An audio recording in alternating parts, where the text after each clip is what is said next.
Hello. Do you believe in spirits? Ever seen a ghost? Me neither. But today we're travelling to Malaysia.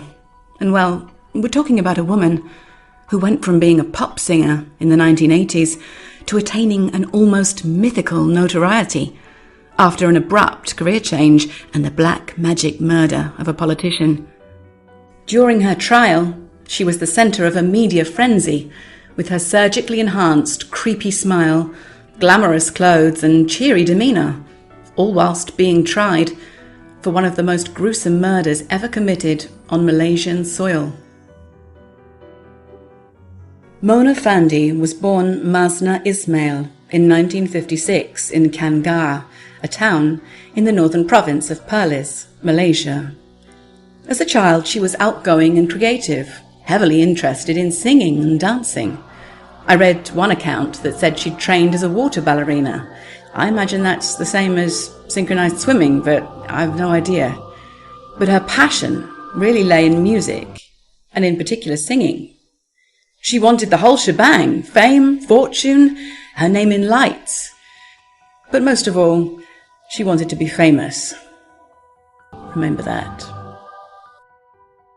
She was married and divorced twice. In her late 20s, she started concentrating on her singing again and quickly met a man claiming to be her number one fan, Muhammad Afandi Abdul Rahman. He fell for her and asked her to marry him, sweetening the deal by telling her he'd make her a star and finance the production of her first record. She jumped at the chance, changed her professional name, and Mona Fandey was unleashed. Here's her first and only record, titled Diana 1. She even made a couple of television appearances.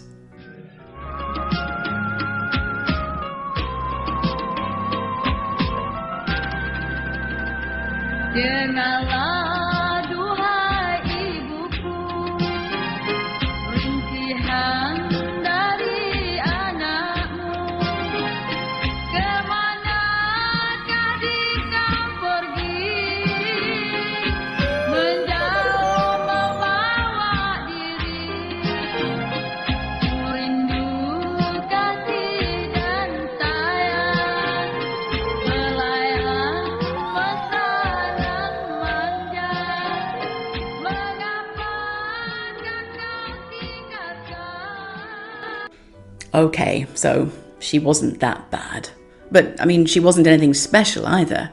People just didn't seem interested in her, and so her musical endeavours fell by the wayside pretty quickly.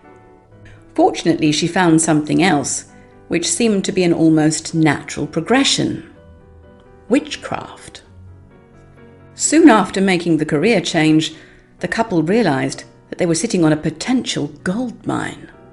Incidentally, Mona's husband, Afandi, decided to become a boma too. The couple targeted elite, high-profile clients and offered their services.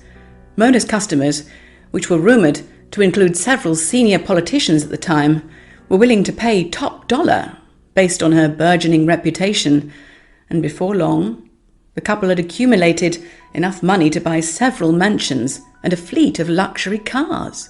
One of these clients was a man named Datuk Mazlan Idris. Idris was a state assemblyman who in the early 1990s was hoping to boost his political career. In the spring of 1993, he met Mona Fandey and her husband.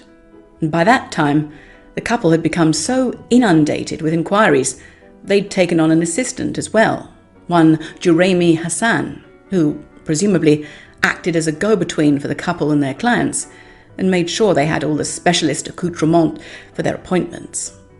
Idris offered them a large sum of money to perform a shamanistic ritual on him, which would elevate him to the upper echelons of the Malaysian political scene, giving him greater influence and success. Claiming that she'd already assisted several other UMNO party members, Mona told him that he would receive several magical items, which had formerly belonged to the first president of Malaysia, Sukarno.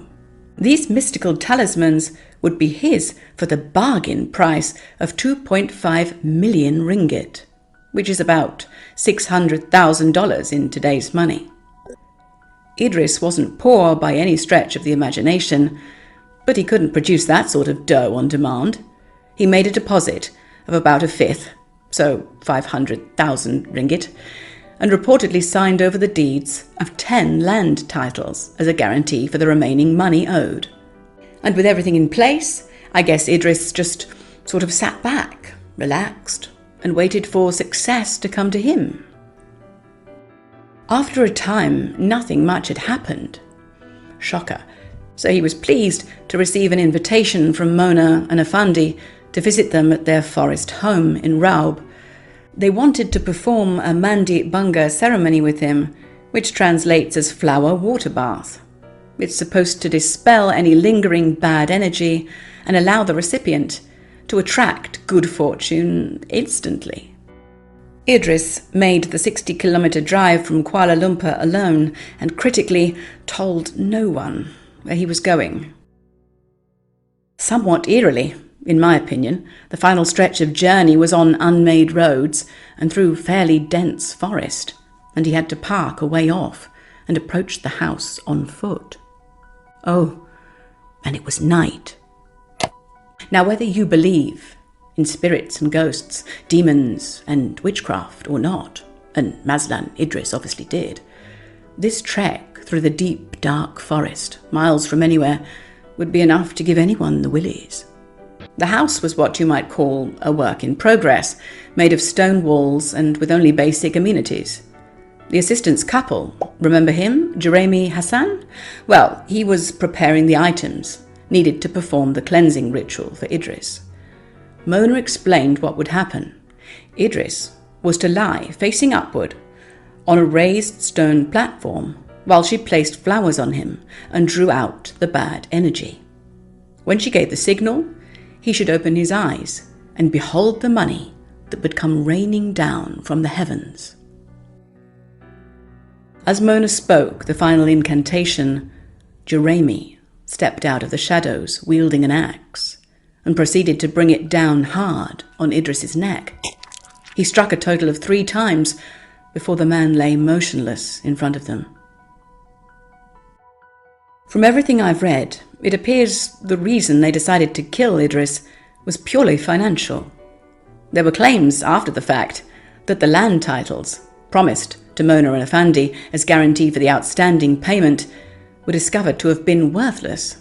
And by that logic, many have assumed the pair were furious they'd been cheated and set out to collect as much as possible from what they were owed. Indeed, in the days following the murder, several substantial sums of money were withdrawn from Mazlan Idris's bank account. Mona bought a new Mercedes, jewellery, furniture, and even got a facelift. Idris was reported missing a few days later, after his family grew concerned and he failed to attend several party meetings. The disappearance was reported in the press, but as there were no leads, after several weeks it seemed as though the case was going cold, until what can only be described as a rather strange turn of events. In a twist of fate, local police happened to pick up the couple's assistant, Jeremy, on an unrelated drug charge. And as they booked him and escorted him to the holding cell, he began mumbling incoherently about Mazlan Idris. At first they ignored him, assuming in his drug-induced stupor that he was regurgitating stories he'd read in the papers. But he insisted. He knew what had happened to the missing politician, and he knew where he was. Eventually, they began to take him seriously. The following day, presumably having sobered up, Jeremy Hassan led them to Mona's forest compound and pointed at the unfinished storeroom towards the rear of the house. Investigators had to break a concrete layer and then excavate a hole nearly 2 meters beneath the storeroom floor before making a grisly discovery. They found Mazlan Idris's remains, which had been cut into 18 pieces, along with the murder weapon, an axe, and several other knives. Mona and Fandey were picked up the same day and detained at the police station in Raub. Detectives combed the house and the couple's other residences for evidence and found amongst the papers the deeds to the land titles. they were soon able to piece together the likely timeline and motive for the killing. The Mona Fandey case was actually the last jury trial in Malaysia, for reasons that will become apparent. After this, cases were heard by a single judge in the High Court. The three defendants, Mona, Fandey and Jeremy, were tried in 1995 in the Temelo High Court by a 7-person jury. They were charged with murder under Section 302 of the Malaysian Penal Code, a crime which carries a mandatory death sentence if the accused are found guilty. The public were drawn to Mona in particular, and the fact that, revelling in the attention, she seemed to treat every court appearance as if it were a photo opportunity, once heard to remark, "It looks like I have many fans." She dressed in brightly coloured outfits, wore full makeup, and this almost maniacal perma-grin, leading many to speculate that it was all just a front, and that her magic was so powerful that she was sure to get off. Through one of Malaysia's most gruesome murders, Mona had finally achieved what she'd been chasing all along: fame and adulation. The trial lasted 65 days and heard evidence from a staggering 76 witnesses. The prosecution told the court that money was the motive for the killing and pointed to the shopping spree, the jewellery, the Mercedes and the facelift. Jeremy testified against Mona and Fandey and revealed the gruesome details of the murder. It took the 7-member jury just 70 minutes to reach a unanimous verdict of guilty against all three defendants. Mr. Nadar Ali Khan, who represented Mona and Fandey, said they would be lodging an appeal. Jeremy's counsel, Karpal Singh, told the court that his client was only 24, unemployed and of low intelligence. Well, the judge then asked them if they had anything to say before he passed sentence, and Fandey and Mona both replied that they would leave the decision to the discretion of the court. He then passed the death sentence on each of them, that they be taken from the court to a recognised prison and later be hanged until they were dead. After hearing her sentence, Mona said, quote, "I am happy, and I thank you to all Malaysians." She was led from court, smiling as usual. In 1999, the trio filed appeals to the federal court, but they were rejected. As a last-ditch attempt to overturn the death sentence, they sought to obtain a pardon from the Pardons Board of Pahang, but the board refused, and the date of the executions was set for Friday the 2nd of November 2001 at the Kayang prison.